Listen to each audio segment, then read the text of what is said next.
Hi കൂട്ടുകാരെ, പുതിയൊരു വീഡിയോയിലേക്ക് എല്ലാവർക്കും സ്വാഗതം.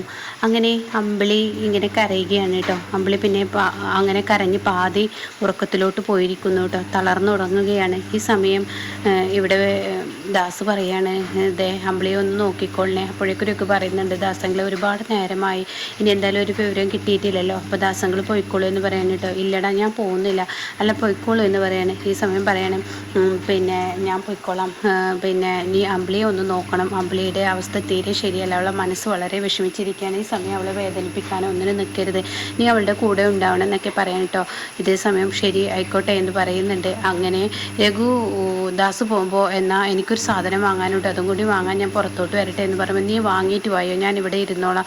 അത് വേണ്ട, ഞാൻ ആ സെക്കൻഡ് തന്നെ ഇങ്ങോട്ടേക്ക് വരും, അതുകൊണ്ട് കുഴപ്പമില്ല എന്ന് പറയാൻ കേട്ടോ. ഈ സമയം അത് പറഞ്ഞാൽ പറ്റത്തില്ല, പിന്നെ നീ എന്തായാലും സാധനം വാങ്ങി. ഇല്ല ദാസങ്ങൾ എൻ്റെ കൂടെ പോരെ, അവളും ഉറക്കത്തിലല്ലേ, കുഴപ്പമില്ലല്ലോ എന്ന് പറഞ്ഞിട്ട് അവർ പോവുകയാണ്. പിന്നീട് അനന്തമാഷിനെയാണ് കാണിക്കുന്നത്. പെട്ടെന്ന് അനന്തമാഷിന് ശ്വാസത്തിന് ഇടർച്ച വരികയാണ് കേട്ടോ. അനന്തമാഷ് ഇങ്ങനെ കൈകൊണ്ട് ഇങ്ങനെ കാണിക്കുന്നുണ്ട്. ആ സമയം ആ ഒരു ഇത് കാണുന്നതിനോടുകൂടി സിസ്റ്റർ ഡോക്ടറെ വിളിക്കൂ എന്ന് പറയുന്നുണ്ട് കേട്ടോ. അപ്പോഴേക്കും വേറൊരു സിസ്റ്റർ ഡോക്ടറെ വിളിക്കാൻ ഡോക്ടർ ഓടിയെത്തുകയാണ്. അപ്പോഴേക്കും ഡോക്ടർ പറയുകയാണ് ഓക്സിജൻ മാസ്ക് കൊടുക്കൂ എന്നൊക്കെ പറയുന്നുണ്ട്. ദേ അനന്തമാഷ എന്താ പ്രശ്നം എന്ന് പറയുമ്പോൾ അനന്തമാഷ നെഞ്ച് പിടിച്ച് ഇങ്ങനെ പൊത്തിപ്പിടിക്കുന്നുണ്ട്. ഇതേ സമയം താൻ വേദന കൊണ്ട് ഇങ്ങനെ പൊളയുകയാണ്. അങ്ങനെ ഡോക്ടറിൻ്റെ കഴിവിൻ്റെ പരമാവധി രക്ഷിക്കാൻ ശ്രമിക്കുകയാണ് കേട്ടോ. പക്ഷേ അനന്തമാഷ എന്നൊക്കെ പറഞ്ഞ് വിളിക്കുമ്പോൾ മാഷിൻ്റെ കൈ ഇങ്ങനെ താഴോട്ട് ഇങ്ങനെ വീഴുന്ന ആ ഒരു രംഗമാണ്. ഇതേ സമയം ഡോക്ടർ കൈ പിടിച്ച് നോക്കുമ്പോൾ മാഷ് മരിച്ചിരിക്കുന്നു കേട്ടോ. ഇത് കാണുന്നതിനോടുകൂടി അയ്യോ മാഷ് പോയല്ലോ എന്നിങ്ങനെ പറയുമ്പോൾ ഉടൻ തന്നെ അമ്പിളി കണ്ടൊരു സ്വപ്നമായിരിക്കും. പിന്നീട് ഒരു അമ്പിളി ഒരു ഭ്രാന്തിയാവാണ്. അയ്യോ എൻ്റെ അച്ഛൻ എന്തോ സംഭവിച്ചു, എൻ്റെ അച്ഛൻ എന്തോ സംഭവിച്ചിരിക്കുന്നു, എൻ്റെ അച്ഛൻ എന്തോ സംഭവിച്ചു എന്നൊക്കെ പറഞ്ഞിങ്ങനെ പൊട്ടി കരയാണ് കേട്ടോ. ഈ സമയം അവിടെ സിസ്റ്റർ എന്താ കുട്ടി എന്താ പ്രശ്നം എന്ന് ചോദിക്കുമ്പോൾ ഉടൻ തന്നെ പറയണേ എൻ്റെ അച്ഛൻ എന്തോ സംഭവിച്ചു എന്ന് പറഞ്ഞ് നിലവിളിച്ച് കരയാണ്. ഇത് കേൾക്കുന്നതിനോടുകൂടി നിങ്ങൾക്ക് എന്താ, അതെ എൻ്റെ അച്ഛനെ എനിക്കിപ്പോൾ കാണാം, ഈ സമയം കാണാം, എനിക്ക് എൻ്റെ അച്ഛനെ കാണിച്ചു തരും, എനിക്ക് ഈ സമയം കാണിച്ചു തരണം എന്നൊക്കെ പറഞ്ഞ് അമ്പിളി നിലവിളിക്കുമ്പോൾ എന്താ പ്രശ്നം, എന്താ എന്നൊക്കെ പറഞ്ഞിട്ട് അങ്ങോട്ടേക്ക് ഒരു ഡോക്ടർ എത്തുകയാണ് കേട്ടോ. ഒരു ലേഡി ഡോക്ടർ ആയിരിക്കും. അപ്പോഴേക്കും ഉടൻ തന്നെ എൻ്റെ അച്ഛൻ എന്തോ സംഭവിച്ചു, നിങ്ങൾ മര്യാദയ്ക്ക് അച്ഛനെ കാണിച്ചു തന്നോളൂ, എൻ്റെ അച്ഛൻ എന്തോ സംഭവിച്ചിരിക്കുന്നു, എന്താ ഈ കുട്ടിക്ക് പ്രശ്നം, ഒരു കുഴപ്പമില്ലല്ലോ, അനന്തമാഷ് ഐസിയുലാണ്, ഈ സമയമൊന്നും കാണിക്കാൻ പറ്റില്ല, അതൊന്നും പറഞ്ഞാൽ പറ്റില്ല, എനിക്ക് എൻ്റെ അച്ഛനെ കാണണം, എനിക്ക് എൻ്റെ അച്ഛനെ കണ്ടേ പറ്റത്തുള്ളൂ എന്ന് പറഞ്ഞ് അമ്പിളി ഇങ്ങനെ നിലവിളിച്ചും കൊണ്ടിരിക്കുകയാണ് കേട്ടോ. ഇത് കേട്ട ഉടൻ തന്നെ ഡോക്ടർ പറയുന്നത് എന്താ ഈ കുട്ടിക്ക് എന്താ എത്ര പറഞ്ഞാലും മനസ്സിലാവുന്നില്ലാത്ത എന്താ ഒരു ഐസിയുവിൻ്റെ മുന്നിൽ കിടന്ന് ഇങ്ങനെ ഭ്രാന്തിയെ പോലെ കാട്ടാത്ത ഇതിനെന്തോ മാനസിക പ്രശ്നമുണ്ട് എന്ന് പറയുമ്പോഴായിട്ട് രഘു അങ്ങോട്ടേക്ക് കടന്നു വരുന്നത്. അങ്ങനെ രഘു ഇത് കാണുന്നതിനോടുകൂടി എന്താ അമ്പിളി രഘുട്ട ഞാൻ എൻ്റെ അച്ഛൻ എന്തോ സംഭവിച്ചിട്ടുണ്ട്, ഇവർ മനഃപൂർവ്വം മറച്ചു വെക്കാണ്. ഇപ്പോൾ ഡോക്ടർ ഇവിടെ വന്നു, ഡോക്ടർ വന്നിട്ട് അച്ഛനെ നോക്കി. ആ സമയം ഡോക്ടറോട് ചോദിച്ച് നോക്ക്, ഇതേ ഡോക്ടറോട്. അപ്പോൾ റൗണ്ട്സിന് വന്നാൽ ഡോക്ടർ പറയണേ ഇവിടെ അനന്തമാഷിനെ നോക്കുന്നു, ഡോക്ടറൊന്നും എത്തിയിട്ടില്ല എന്ന് പറയണേ. ഇതേ സമയം അയ്യോ എൻ്റെ അച്ഛൻ എന്തോ സംഭവിച്ചിരിക്കുന്നു അമ്പിളി പറഞ്ഞ് കരയുകയാണ്. ഇതേ സമയം അമ്പിളി തെറ്റിയതുപോലെ സംസാരിക്കുകയാണ്.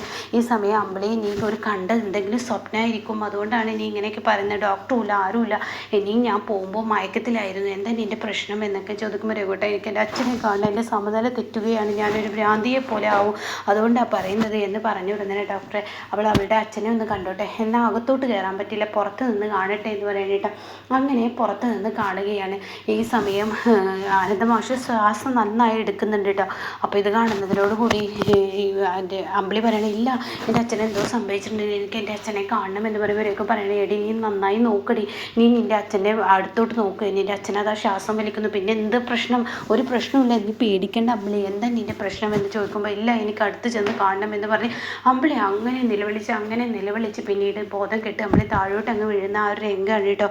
ഇതേ സമയം അമ്പിളി നിനക്ക് എന്ത് പറ്റി എന്നൊക്കെ ചോദിക്കുമെങ്കിലും കൂടിയിട്ട് അമ്പിളിക്ക് ബോധമില്ല. പിന്നീടാണെങ്കിലോ ഇവിടെ ഇപ്പുറത്ത് അനുപമയും ഭാനുമയും ഇങ്ങനെ ഭക്ഷണം കഴിച്ചിരിക്കുമ്പോൾ ഇന്ദ്രൻ താഴോട്ട് ഇറങ്ങി വരണേ. രഘു നീ പേടിക്കണ്ട, എന്തായാലും ടെൻഷനാവാതെ ഞാനിപ്പോൾ അങ്ങോട്ടേക്ക് എത്താൻ നോക്കാം, രഘു പേടിക്കാതെ എന്നൊക്കെ ഇങ്ങനെ പറഞ്ഞ് രഘുവിനെ സമാധാനിപ്പിക്കുന്നുണ്ട് കേട്ടോ. അപ്പോഴേക്കും ഫോൺ വെച്ചോടെ തന്നെ ദേ ഇനി പെട്ടെന്ന് ഡ്രസ്സ് മാറിയേ എന്നിങ്ങനെ അനുപമയോട് ഇന്ദ്രൻ പറയുകയാണ്. അപ്പോൾ എന്താ നമുക്കൊന്ന് ഹോസ്പിറ്റലിലോട്ട് പോകണം, എന്താ പ്രശ്നം അത്, പിന്നെ അവിടെ അപ്പോഴേക്കും അനന്തമാഷിന് എന്തെങ്കിലും പറ്റിയോ എന്നിങ്ങനെ ഭാനുമ ചോദിക്കണേ. ഇല്ലല്ല അനന്തമാഷിനൊന്നും കുഴപ്പമൊന്നുമില്ല, അച്ഛന് അതിനൊരു കുഴപ്പമില്ല. പക്ഷേ ഇവിടെ അമ്പിളിക്ക് എന്താ സുഖമില്ലാതായിന്നോ, അമ്പിളി ബോധം കെട്ട് വീണെന്നോ, രഘുവിനെ ആകെ പേടിച്ചിട്ട് രഘു വിളിച്ചിരുന്നു എന്ന് പറയട്ടോ. അപ്പോൾ ഈ വാക്കുകൾ കേൾക്കുമ്പോൾ ശരി, എന്നാൽ ഞാൻ മാറട്ടെ എന്ന് പറയുന്നത്. വരുമ്പോൾ കുഞ്ഞുങ്ങളെ നോക്കണം, ഞങ്ങൾ എത്ര സമയമായാലും ഞങ്ങൾ ഇങ്ങോട്ടേക്ക് എത്താൻ നോക്കുക എന്നൊക്കെ പറയുമ്പോൾ ശരി ആയിക്കോട്ടെ, നിങ്ങൾ പോയിക്കോളൂ, കുഞ്ഞുങ്ങളുടെ കാര്യത്തിൽ നിങ്ങൾ യാതൊരുവിധ ടെൻഷനും വേണ്ട, അത് ഞാൻ നോക്കിക്കോളാം എന്ന് പറഞ്ഞിട്ട് പറഞ്ഞു വിടുന്നുണ്ട് കേട്ടോ. അങ്ങനെ ഈ സമയം വല്ലാത്തൊരു പേടിയും ഭീതിയൊക്കെ തന്നെയാണ് കേട്ടോ ഇവരുടെ ഇടയിൽ. അങ്ങനെ പിന്നീട് കാണിക്കുന്നത് സുശീലയാണ്. സുശീല ഇങ്ങനെ ഉറങ്ങുന്നതിനിടയ്ക്ക് സുശീലയുടെ തൊണ്ടയിലെ വെള്ളം വെറ്റുന്ന രംഗം, ശ്യാമമോൾ പെട്ടെന്ന് കരയുന്നത്.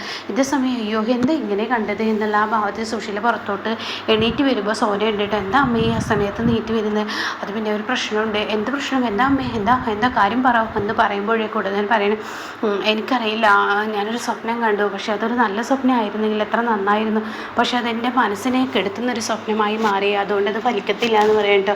അപ്പോൾ എന്ത് സ്വപ്നമാണ് അമ്മ കണ്ടത് എന്ന് ചോദിക്കുമ്പോൾ ഉടൻ തന്നെ പറയണേ, ഇനി കുഞ്ഞിന് പാല് കൊണ്ടെടുത്തിട്ട് വാ, എന്നിട്ട് ബാക്കി സ്വപ്നത്തിൻ്റെ കഥ പറയാ എന്ന് പറയണം. അങ്ങനെ കുഞ്ഞിന് പാല് കൊടുക്കാൻ പോവുകയാണ് കേട്ടോ. സോന ഷാമിനെ ഏൽപ്പിച്ച് വരികയാണ്. എന്താ അമ്മ കണ്ട സ്വപ്നം? അത് ആനന്ദ മാഷില്ലേ, അയാൾ മരിക്കുന്നു, ഞാനത് കണ്ട് ഒരു റീത്തൊക്കെ കൊണ്ടുപോയി അയാളുടെ ബോഡിയിൽ വെക്കാൻ നോക്കുമ്പോൾ ഉടൻ തന്നെ അനുപമ അയാളെ വിളിച്ചുണർത്തി, അതോടുകൂടി അയാൾ ജീവിതത്തിലോട്ട് വന്നു എന്ന് പറയണ്ട. ഓ, അമ്മ കണ്ട സ്വപ്നം ഇത്രയും വല്ലാത്തൊരു സ്വപ്നം, ഇതൊക്കെ ഒരു നല്ല സ്വപ്നം എന്ന് അമ്മയെ പറയാൻ പറ്റുമോ? അതന്നെടി ആ സ്വപ്നം, അയാൾ ആ അനുപമ, ആ ആനന്ദം മാഷും ആ അനുപമയും കൂടിയാണ് എൻ്റെ ജീവിതം തകർക്കുന്നത്, എനിക്കൊരു സ്വസ്ഥതയും സമാധാനം കിട്ടാത്തത് അവരെ കൊണ്ടാണ് എന്നൊക്കെ ഇങ്ങനെ പറയുന്നുണ്ട് കേട്ടോ. ആ സമയം അമ്മ ഒന്നും മിണ്ടാതിരുന്ന് ഇങ്ങനെയുള്ള സ്വപ്നങ്ങളൊക്കെ കണ്ടിട്ട് അമ്മയെ പറഞ്ഞു, പിന്നെ ഞാൻ പറയുന്നത് സത്യമല്ലടി എന്നൊക്കെ പറയുകയാണ് കേട്ടോ. പിന്നീട് കാണിക്കുന്നത് അനുപമയെയും അതുപോലെ തന്നെ ഇന്ദ്രനെയാണ്. അവരൊരു കോഫി ഷോപ്പിൽ കയറി കോഫിയൊക്കെ ഓർഡർ ചെയ്യുകയാണ്. അത് അവിടെ ഹോസ്പിറ്റലിലെ ആ ക്യാൻറ്റീനിൽ തന്നെയാണ് കേട്ടോ. അങ്ങനെ ഈ രഘുവിൻ്റെ ഒരു കാര്യം, എന്താ ഈ രഘു ഇത്രയും വിഷയമാക്കാനുള്ളത്? അമ്പിളി ബോധം കെട്ട് വീണ് എന്ന് കരുതിയിട്ട് രഘു എന്തിനാ ഇപ്പോൾ നമ്മളൊക്കെ വിളിച്ചു വരുത്തേണ്ട ആവശ്യം എന്നൊക്കെ ഇന്ദ്രന് പറയുകയാണ്. അപ്പോൾ ഈ സമയം അതിപ്പോൾ ICUവിലല്ലേ അച്ഛൻ കിടക്കുന്ന ഈ സമയം അമ്പിളി ചേച്ചിക്ക് ഒട്ടും ബോധമില്ലായിരുന്നല്ലോ, ഇപ്പോഴും പാതി മഴക്കത്തിലല്ലേ, ഇതൊന്നും ഇപ്പോൾ ഒരു കുറ്റം പറയാൻ പറ്റത്തില്ലല്ലോ എന്നൊക്കെ പറയുമ്പോൾ എന്നാലും അത് അവന് തന്നെ തരണം ചെയ്യായിരുന്നുള്ളൂ, എന്തായാലും ദാസകനെ വിളിക്കാൻ നന്നായി എന്നൊക്കെ ഇങ്ങനെ പറയുന്നുണ്ട് കേട്ടോ. ആ സമയം ഇന്ദ്രൻ ഇങ്ങനെ പറയാണ്, സത്യത്തിൽ ഈ അമ്പിളിക്ക് എന്താ പ്രശ്നം? അമ്പിളിയാണ് അവളുടെ അച്ഛനെ ഈ നിലയിലാക്കിയതെന്ന് അനു നീ നേരത്തെ എന്നോട് പറഞ്ഞല്ലോ, പിന്നെ എന്താണ് സത്യത്തിൽ അന്ന് അവിടെ ഉണ്ടായത്? അത് പിന്നെ ഇന്ദ്രേട്ടാ എന്നൊക്കെ ഇങ്ങനെ പറയുമ്പോൾ, എന്താ നിനക്ക് പറയാൻ ബുദ്ധിമുട്ടുണ്ടെങ്കിൽ പറയണ്ട കേട്ടോ, ഞാൻ നിർബന്ധിക്കുന്നൊന്നുമില്ല എന്ന് ഇന്ദ്രൻ പതുക്കെ ഇങ്ങനെ തനിക്ക് അറിയാനുള്ളത് അറിഞ്ഞെടുക്കാനുള്ള ആ ശ്രമം നടത്തുകയാണ് കേട്ടോ. ഉടൻ തന്നെ അനുഭവം പറയാൻ ബുദ്ധിമുട്ടൊന്നുമില്ല ഇന്ദ്രേട്ടാ, അമ്പിളി ചേച്ചി പറയുന്നതിൽ യാതൊരു കളങ്കവുമില്ല, അതൊക്കെ സത്യമാണ്, പക്ഷെ അച്ഛനെ അത് മനസ്സിന് ഉൾക്കൊള്ളാൻ കഴിഞ്ഞില്ല. എന്ത് സത്യം? അച്ഛൻ്റെ 3 മക്കളും പല രീതിയിലാണ് നടന്നത്, ഞാനും ഈ പറയുന്ന അമ്പിളിയും മാത്രമാണ് തെറ്റില്ലാത്തതെന്നും അതുപോലെ തന്നെ എന്നോട് മാത്രം എന്താ അച്ഛനെ ഇത്ര വല്ലാത്ത നീരസം എന്നൊക്കെ ചോദിച്ചു അമ്പിളി ചേച്ചി. അതിൽ യാതൊരു കളങ്കമൊന്നുമില്ല, പക്ഷേ അത് ചോദിച്ചത് അമ്പിളി ചേച്ചിയുടെ പിന്നെ ആ ഒരു ചോദ്യം എന്ന് പറയുന്നത് അച്ഛനെ വല്ലാതെ തളർത്തി എന്ന് പറയട്ടോ. ഇത് കേൾക്കുന്നതിനോടുകൂടി ഇന്ദ്രൻ പറയണെങ്കിൽ അമ്പിളി എന്താ അവളുടെ നേട്ടങ്ങൾക്ക് വേണ്ടി ഇങ്ങനെ വായി തോന്നിയതൊക്കെ വിളിച്ച് പറയുന്നത്, എന്തായാലും ഇനിയിപ്പോൾ ഇത് രഘുവേട്ടനെ അറിയണ്ട എന്ന് പറയുന്നുണ്ട് കേട്ടോ. അപ്പോൾ അനുപമയാണെങ്കിലും നേട്ടങ്ങളല്ല അവരുടെ 3 മക്കളും ചെയ്തത് അനുപമയും പിന്നീട് അവിടെ ഇന്ദ്രന് മുന്നിൽ പറഞ്ഞു കൊടുക്കില്ല കേട്ടോ. ഈ സമയം ഇവർ മറച്ചു വെച്ചാണ് ഇതൊക്കെ ചെയ്തത് എന്നുള്ളത് അമ്പിളി വിളിച്ച് പറഞ്ഞത് ആ ഒരു സത്യം പറയില്ല കേട്ടോ. പിന്നീടാണെങ്കിലോ അവർ പറയുകയാണ്, എന്തായാലും നമുക്ക് 2 പേർക്കും ഇവിടെ നിൽക്കൊന്നും വേണ്ട അനു, നമുക്ക് പോവാം, നമുക്ക് വീട്ടിലോട്ട് പോവാം, കുഞ്ഞുങ്ങളെ സ്കൂളിലോട്ട് പറഞ്ഞയക്കാനുള്ളതല്ലേ എന്നൊക്കെ ഇങ്ങനെ പറയുമ്പോൾ ഉടൻ തന്നെ അനുപം പറയണേ, എനിക്ക് വരാൻ പറ്റത്തില്ല, അമ്പിളി ചേച്ചിയുടെ നില അത്ര ഗുരുതരമാണ്, ഇപ്പോൾ അമ്പിളി ചേച്ചിയുടെ അടുത്ത് ഞാൻ വേണം, അതുകൊണ്ട് എനിക്ക് വരാൻ പറ്റത്തില്ല, ഇന്ദ്രേട്ടൻ പോയിക്കോ, അപ്പം മക്കളെ സ്കൂളിൽ പറഞ്ഞയക്കാനോ, സ്കൂളിൽ ഇപ്പോൾ പറഞ്ഞയച്ചില്ലെങ്കിലും കുഴപ്പമില്ല, 2 ദിവസത്തെ കാര്യമല്ലേ ഉള്ളൂ, അത് പറഞ്ഞേക്കണ്ട എന്ന് പറയാം കേട്ടോ. എന്തായാലും ഞാനിപ്പോൾ ഇവിടെ നിൽക്കട്ടെ, ഇന്ദ്രേട്ടൻ വീട്ടിലോട്ട് തിരിച്ചു പോയിക്കോ എന്നൊക്കെ പറയുമ്പോൾ ശരി ആയിക്കോട്ടെ എന്ന് പറയാം കേട്ടോ. പിന്നീട് പിറ്റേ ദിവസം രാവിലെ ആവുന്ന രംഗമാണ്, പിന്നെ ചെടിച്ചട്ടികളെല്ലാം ഇറക്കി വെച്ചിട്ട് വെറുതെ ഇങ്ങനെ ശേഖരനെ കൊണ്ട് ആ ചട്ടി അങ്ങോട്ടേക്ക് വെക്കുക ഈ ചട്ടി ഇങ്ങോട്ടേക്ക് വെക്കുക എന്നൊക്കെ ഇങ്ങനെ പറയുമ്പോൾ ശേഖരൻ പറയണത് 1.5 കാനാണ്, ഇതെടുക്കാൻ വയ്യ എന്നൊക്കെ പറയുമ്പോൾ കാനോ ഇതിപ്പോൾ എന്തിനാ ആവശ്യമില്ലാതെ എന്നെ കൊണ്ട് വെറുതെ പണിയെടുപ്പിക്കുന്നത് എന്ന് ശേഖരൻ ചോദിക്കുന്നത്, ഇത് ആവശ്യമുണ്ടോ ഇല്ലെന്ന് ഞാനല്ലേ തീരുമാനിക്കാൻ, താനിങ്ങനെ വെറുതെ ഇങ്ങനെ ഇവിടെ നിന്ന് വിഴുങ്ങാനൊന്നും സമ്മതിക്കത്തില്ല എന്നൊക്കെ ഇങ്ങനെ പറയാനിട്ട്. അപ്പോൾ ഈ സമയം അത് കേൾക്കുമ്പോൾ സത്യത്തിൽ ശേഖരന് വലിയ വിഷമമാവുകയാണ്. അപ്പോൾ ശേഖരൻ ഇങ്ങനെ എന്തിനാ ഇത് ഒരു അനാവശ്യ പണിയല്ലേ എന്നൊക്കെ ഇങ്ങനെ ശേഖരൻ ചോദിക്കുമ്പോഴേക്കും ഉടൻ തന്നെ ഇത് അനാവശ്യ പണിയൊന്നുമല്ല, അതൊക്കെ ആവശ്യമുള്ള പണി തന്നെ എന്ന് പറഞ്ഞിട്ട് വീണ്ടും സംസാരിക്കുകയാണ് കേട്ടോ. അപ്പോഴൊക്കെ സോന ഇങ്ങനെ പറയുന്നത്, ഈ അമ്മ കാറില്ലാതെ അവിടെ ഇങ്ങനെ പണിയെടുപ്പിക്കാതെ ശ്യാമമോൾക്ക് എന്തോ സുഖമില്ലാത്തത് പോലെയുണ്ട്, ശ്യാമമോളുടെ അടുത്തോട്ട് അമ്മ ചെല്ലാൻ നോക്ക്, സത്യേട്ടനും ശ്യാമേട്ടനും ഇപ്പോൾ എത്തും, അവർക്ക് ഭക്ഷണം കൊടുക്കേണ്ട ഉത്തരവാദിത്തം എനിക്കുണ്ടല്ലോ, അപ്പോൾ അവർക്ക് ഭക്ഷണം കൊടുക്കേണ്ടേ, അമ്മ അങ്ങോട്ടേക്ക് ചെല്ലാതെ പറയട്ടോ. അത് കേൾക്കുന്നതിനോട് കൂടി ഉടൻ തന്നെ, അതെ നിൻ്റെ 2 ഏട്ടന്മാർക്കും ഉണ്ടാക്കി കുടിച്ച് വെച്ചിട്ട് ഒരു കുഴപ്പമില്ല എന്ന് പറയുന്നത് കേട്ടിട്ടാണ് കേട്ടോ സത്യനും ശ്യാമു വരുന്നത്.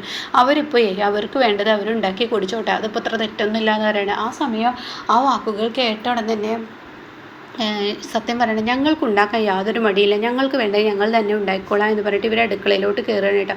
അപ്പോഴേക്കും ശ്യാമിനെ ഉന്നമിച്ചാണത് പറഞ്ഞത് എന്ന് നന്നായിട്ട് ശ്യാമിനും അറിയാം. അപ്പോൾ ശ്യാമിനെ ഇങ്ങനെ ശേഖരൻ ഇങ്ങനെ നോക്കുന്നുണ്ട് കേട്ടോ, തനിക്കും താമസിക്കാതെ ഈ ഒരു അവസ്ഥയായിരിക്കും വരിക എന്നുള്ള ആ ലെവലിൽ കേട്ടോ. ഇതേ സമയം സോന പറയണേ, അമ്മയുടെ വാക്കുകൾ വല്ലാതെ അതിര് കിടക്കുന്നുണ്ട്, അതൊട്ടും ശരിയല്ല എന്നിങ്ങനെ പറയുന്നുണ്ട് കേട്ടോ.